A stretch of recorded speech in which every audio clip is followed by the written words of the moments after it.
Thank you very much. We are here because we are concerned and worried about our community. So, and you can see we are with other communities, but there is a concern on what's happening within the community of Kikuyus.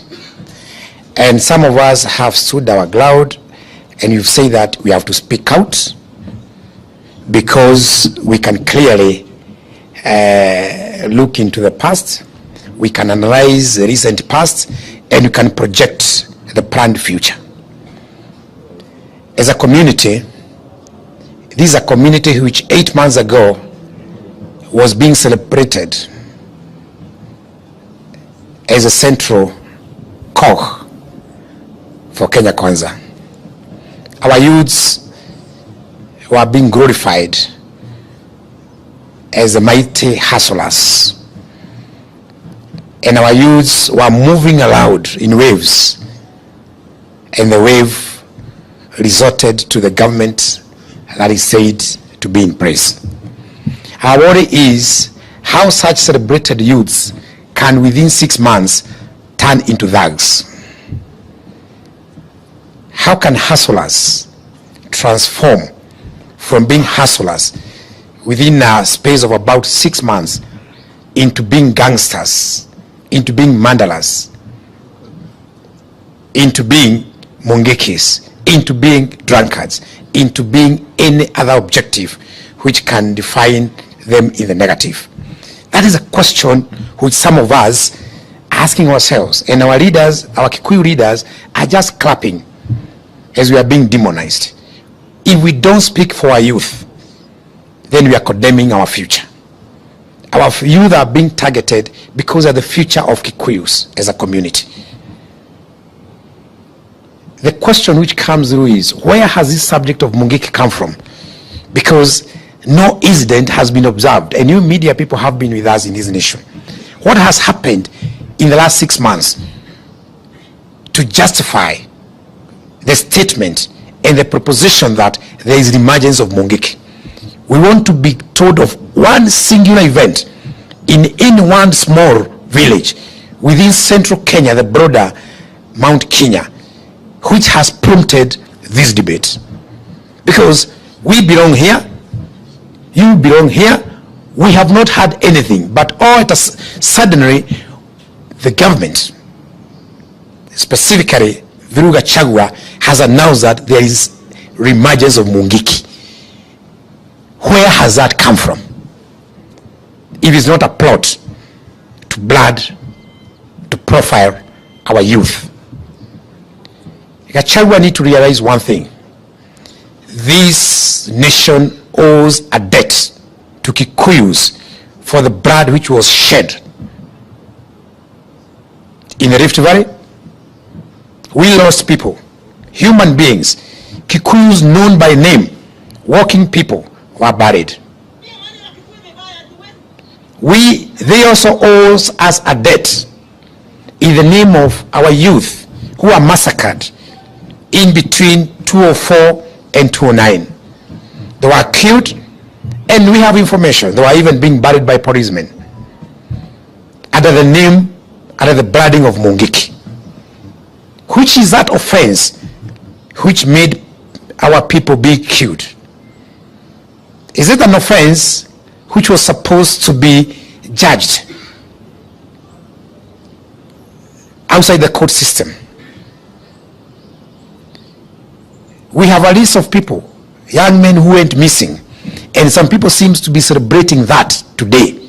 Between 2004 and 2009, our youth were killed under the guise of Mungiki, and Gachagua said it very clearly that it will happen the way it happened then.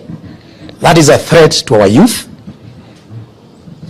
It means that our youth are supposed to be killed. And before they kill, before any drop of blood is spilled in Mount Kenya again, we must be compensated for the blood which we have already lost.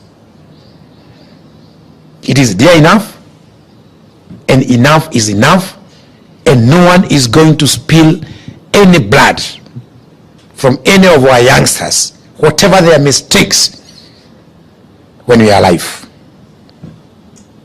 And I want to repeat once more, we are going to take census of the young men that we have lost.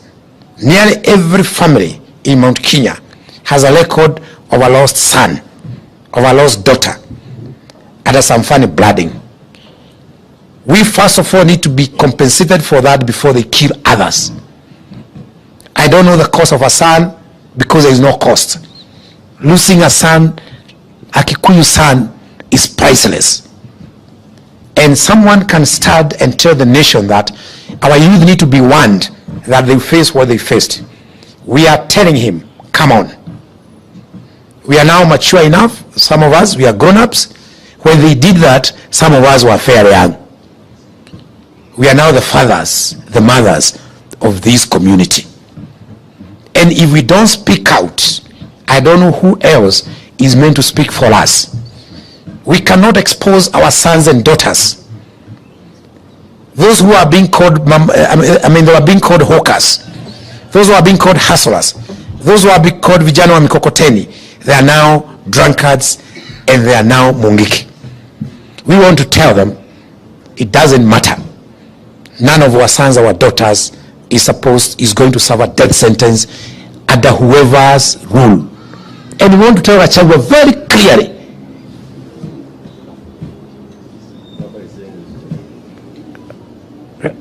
Kenny, I have to finish.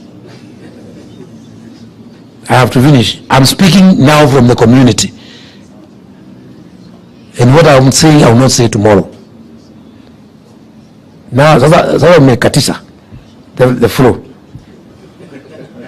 But I want to repeat once more that we are serious.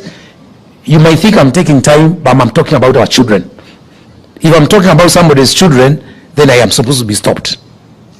I'm talking about our sons and daughters.